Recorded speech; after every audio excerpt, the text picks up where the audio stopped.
A community is standing defiant in the face of fear. People in Seminole Heights turned out for a pair of neighborhood events tonight, despite the ongoing search for the person responsible for 3 recent murders. Thanks for joining us for Nightside. I'm Carolina Leid. And I'm Katie McCall. Nightside reporter Bo Zimmer was at those events tonight, and he found a community that is closer and stronger than ever. As the sun sets over Seminole Heights, the people who live here aren't letting darkness keep them from going out. No, not at all. You got to come together as a community. At the Brew Bus on North Florida, the parking lot is packed. It's incredible, and we've just started. I mean, people are still coming through the doors. The drinks are flowing for a fundraiser to up the $25,000 reward to catch the killer responsible for the neighborhood's 3 murders. And if money is what's going to drive someone to come forward, we're going to do everything we can to raise that bar. A short walk down the street, a backyard concert planned months ago is filling the neighborhood with the sounds of rock and roll. Organizers saying they never considered canceling the event. If anything, I think it makes it even more appropriate for an event like this to go on. You can't let some of these tragedies change, drastically change the neighborhood. If anything, you want to better know your neighborhood, your neighbors. And it appears that's what's happening. In the face of tragedy, neighbors and even local businesses coming together in solidarity, getting to know each other like never before.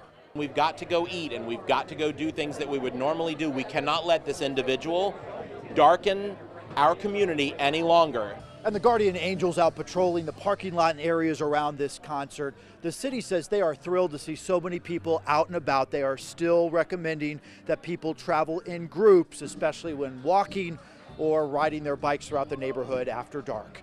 In Seminole Heights, Bo Zimmer, 10 News. So right now that reward still stands at $25,000, but we will call the organizer of that fundraiser in the morning to find out how much more will be added after that outpouring of support tonight.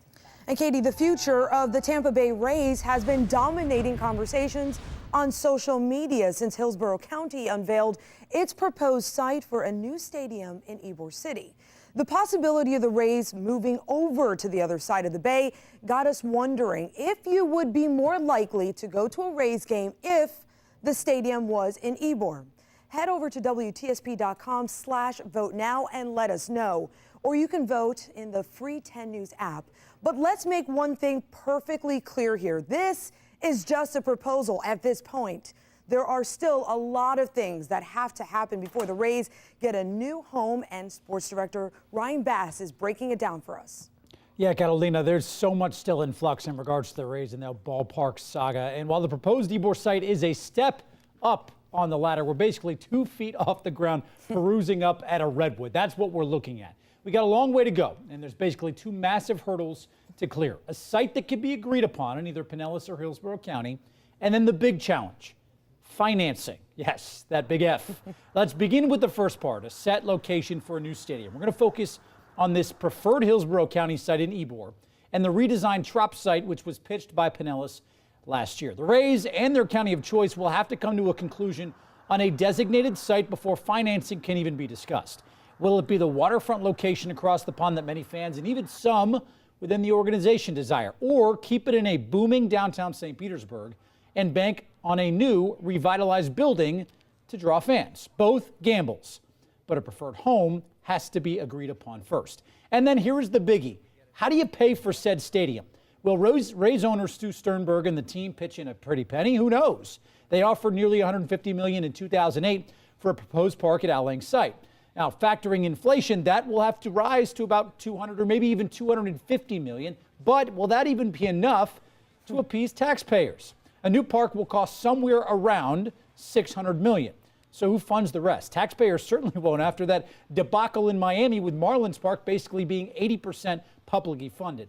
So maybe a tourist tax eases the burden instead of Tampa Bay residents footing the bill. And how much does either of the counties kick in? There is a lot to consider. And again, guys, we are at the base of the ladder with a seismic number of steps ahead, but even small progress is a positive. Now, Catalina and I talked about a lot of this on Facebook Live, guys, and there was a lot of reaction from all of you, pretty much split down on the middle on whether it should be on the Hillsborough or on the Pinellas side. And Ryan, as you noticed, one thing was pretty consistent here, and that is that convenience is key when it comes to attendance, right? Absolutely. That's what fans are looking for. So here are some of the comments we got. Benny said, St. Petersburg has a friendlier downtown, easy in, easy out.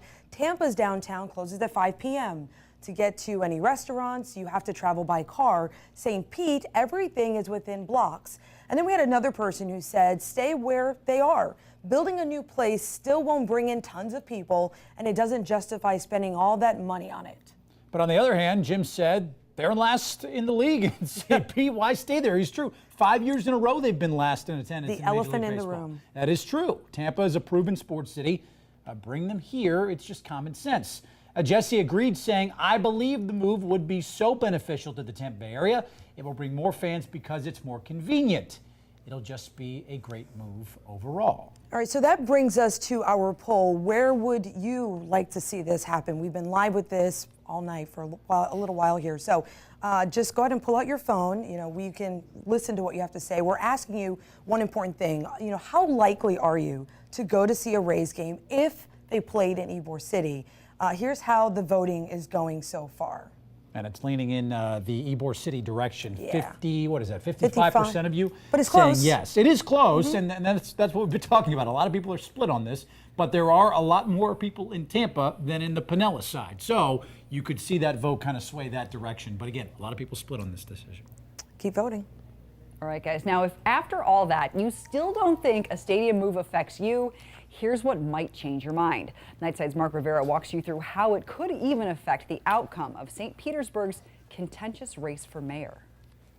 I want to connect the dots for you on this. Hillsborough County Commissioner Ken Hagan didn't have to announce the possibility of a new Rays Stadium site this week in Tampa. 0 decisions have been made about whether they're leaving St. Pete to begin with, and we're hearing the announcement even took the Rays by surprise. So why did he do it now? The short answer is we don't know. But we are just 2 weeks away from a heated election for mayor in St. Petersburg, where the Rays' current stadium sits. It's an election that could determine the future of the Rays franchise in the city, or how millions of dollars will be spent on redevelopment at the Trop that will be necessary if they leave. I caught up with the candidates today. One candidate that this announcement could help, former St. Pete Mayor Rick Baker, a Republican. He denied knowing anything about the announcement beforehand. I didn't know anything about it. I didn't know anything about it until I saw it, yeah. So it caught you by surprise? It did. As much as everything. Well, I mean, there's been talk for some time that they're looking at a site in Hillsborough County. But as far as the announcement last night, that caught me by surprise. Kreisman's decision to give away this contract has been part of this election all along. Here's what Mayor Rick Kreisman had to say. I think the timing is a little interesting, especially since he seems to be the only one that knew about it. Mayor Buckhorn was taken by surprise. Apparently, some of his colleagues on the commission were taken by surprise, and the Rays were taken by surprise. I went through all of the public campaign finance disclosures from both Baker campaign and dating back to 2007 for Hillsborough County Commissioner Ken Hagan. Neither has personally contributed to the other. Both are Republicans and get money from some of the same people and groups. Rick Kreisman only won the primary by 69 votes. So the question is, could new life to the Rays debate turn the tide? Mark Rivera, 10 News. Okay, you might think this is really crazy. Even with all of this debate over the Rays Stadium over the last few years, and I had to read this twice, a recent Wallet Hub study actually landed St. Pete in the top 20 best baseball cities in the country. You heard that right. The city came in at number 17. Carolina's looking at me like, are you sure you got this right? Yeah, it's there. Okay. The study looked at 31 metrics, including the team's performance, average ticket price, and stadium accessibility. So why'd the city score so high? Wallet Hub ranks St. Pete 3rd for stadium accessibility and cheapest ticket prices. So there you go. Sometimes, yeah. Yeah, of course, we'll stay on top of this stadium saga and let you know as soon as any decisions are made. And we have an update to a 10 News investigation we have been on top of for several years now. A local senator is fighting for people like a Polk County man serving 20 years in prison for shooting off a gun. Eric Wyant fell under the 10-20 life law back in 2007, but that law has since changed. 10 News reporter Bianca Gralo explains how the senator is hoping to soon make Wyant a free man. This is Eric Wyant. He's serving 20 years behind bars because he fired a gun outside a Lakeland bar during an altercation in 2007. He didn't hurt anyone, and the jury decided he didn't intend to kill anyone. But under Florida's 1020 life law, the judge had no choice but to sentence Eric to a mandatory minimum of 20 years in prison. Now, Senator Darrell Rusin of Tampa Bay thinks it's unfair and unnecessary to keep people like him in jail. That's because since Eric's sentencing, the law changed, removing the aggravated assault charge from the statute and giving judges more leeway in such cases. But the law was not retroactive. Some people might think it's being soft on crime, but it's not. It's being smart on crime. Some people should look at this as an opportunity to stop the costs of housing prisoners unnecessarily. Eric has already served 10 of his 20-year sentence. Last year, 10 investigators took his case to Tallahassee, pushing for clemency. If nothing changes, he will be in prison until he's 43. Bianca Grelo, 10 News. If the proposal is approved by lawmakers, it could wind up on the ballot in November of next year. On his way to a fundraiser in Dallas tonight, President Trump again denied that there are divisions within the Republican Party. We have great unity. If you look at what happened yesterday at the meeting, we had, I guess, virtually every senator. I called it a love fest. It was almost a love fest. Maybe it was a love fest. But we get standing ovations. There is great unity. This comes just a day after 2 Republican senators accused him of being a danger to democracy. The president says the party stands behind his agenda, particularly on issues such as tax reform. GOP leaders are aiming to pass a tax bill through the House by Thanksgiving break.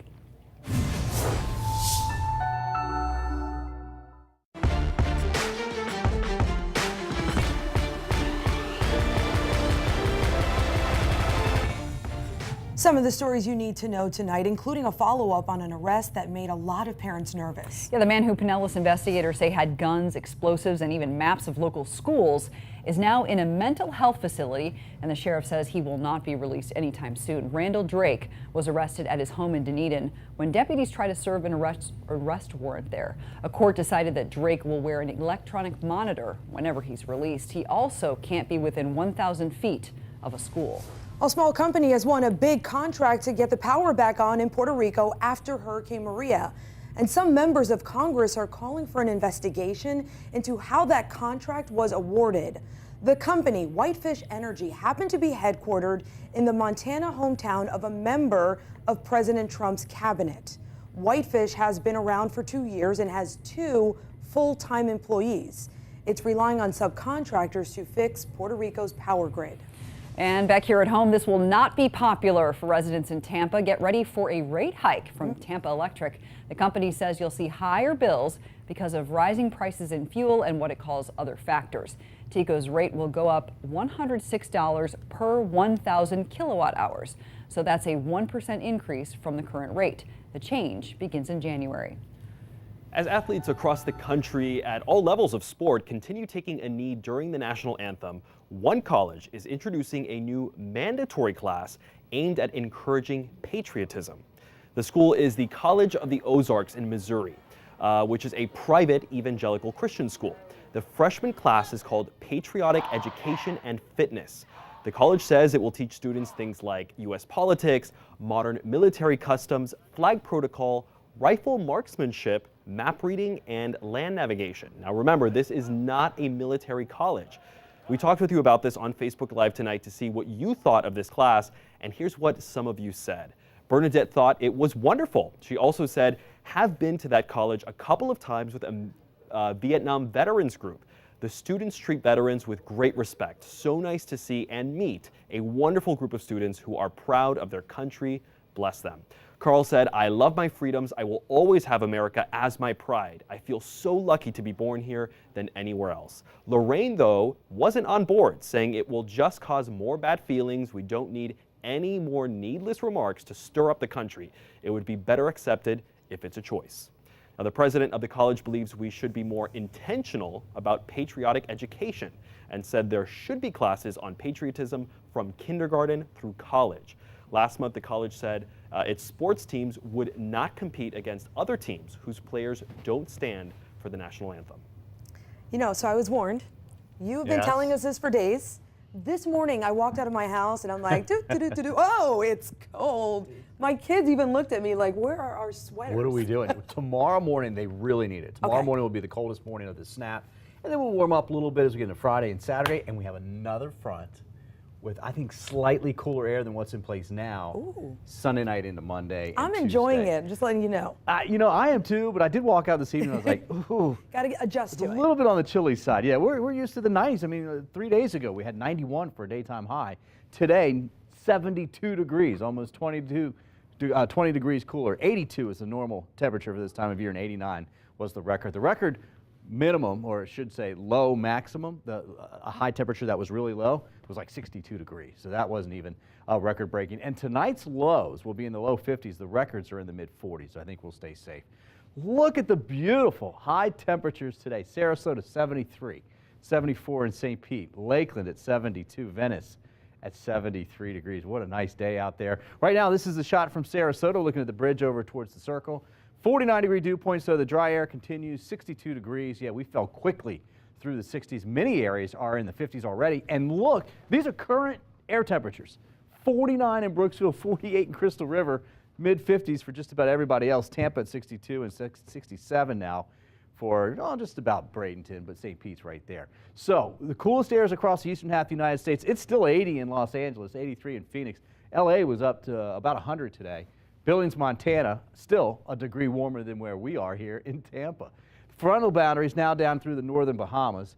Overnight lows. Tomorrow morning when you wake up, mid to upper 40s, Hernando and Citrus County away from the coast. Most areas low to mid 50s. In Polk County, I mean, we're flirting with that 48, 49 degree mark. So yeah, tomorrow morning is the morning that you're going to want the sweaters for sure, if not a jacket for the kids. Tomorrow afternoon, though, about 73 to 75 degrees, mostly sunny skies. In fact, almost blue skies all day long. And northeasterly winds will take over, but not a lot. In fact, boating, they'll go 15 knots in the morning, down to 10 knots in the afternoon. So we finally get a little break in the wind if you want to get the boat out tomorrow afternoon. But the water took a hit, about 72, 73 degrees temperature-wise. Ragweed, grass, and elm stay in that moderate range, and with the breeze coming down, that'll help a little bit, but not a lot. Dew points, as I mentioned, the humidity starts to come back up Friday and Saturday, then right back down as we get into Sunday. That's part of the reason why 93L starting to fire back up some convection here. The models are seeing the center over top of Nicaragua, so some take it to the west, but it looks like the moisture wants to come out and across Cuba, and that would bring us a rain chance as we get into, it looks like now, Saturday night into Sunday, and then a front comes by and picks it up. So I don't think this develops. We'll watch it very, very closely. Again, the Hurricane Center says about a 40% chance, and Philippe is the next name on the list. That's Saturday and the Sunday. Oh, we just lost it, but as we get into Halloween, guys, upper 60s, clear and cool.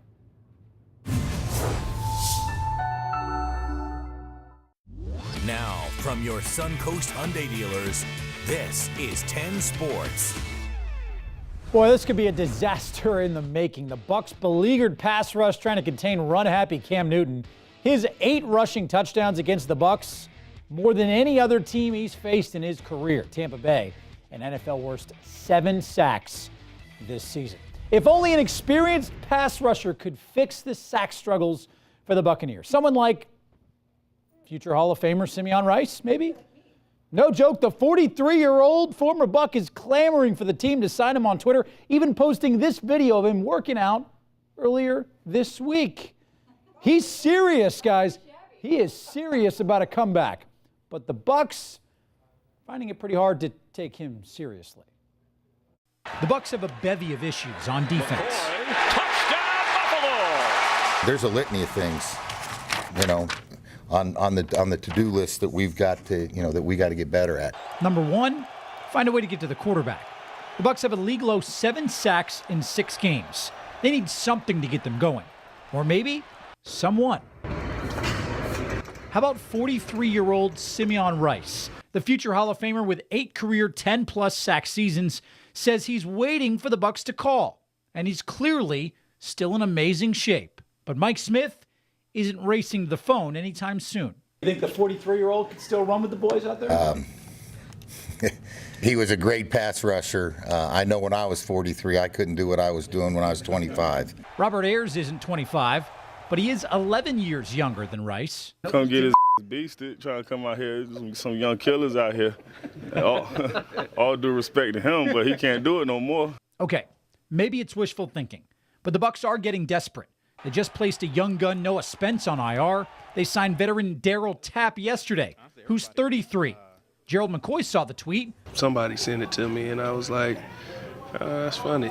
But a person like that, I mean, it ain't like his track record isn't great.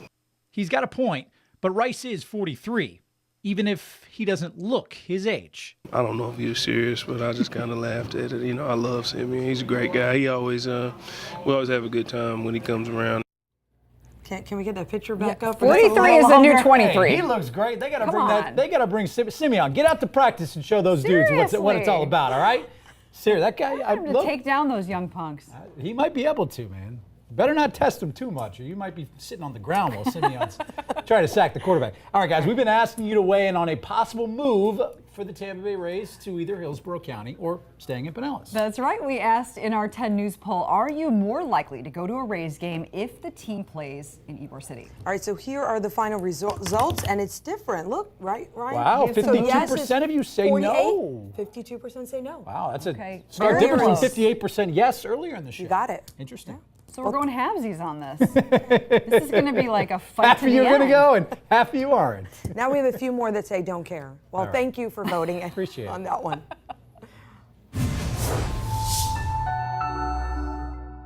Tonight's lottery numbers are brought to you by Dimmitt Chevrolet. See for yourself what hundreds of new and used cars look like.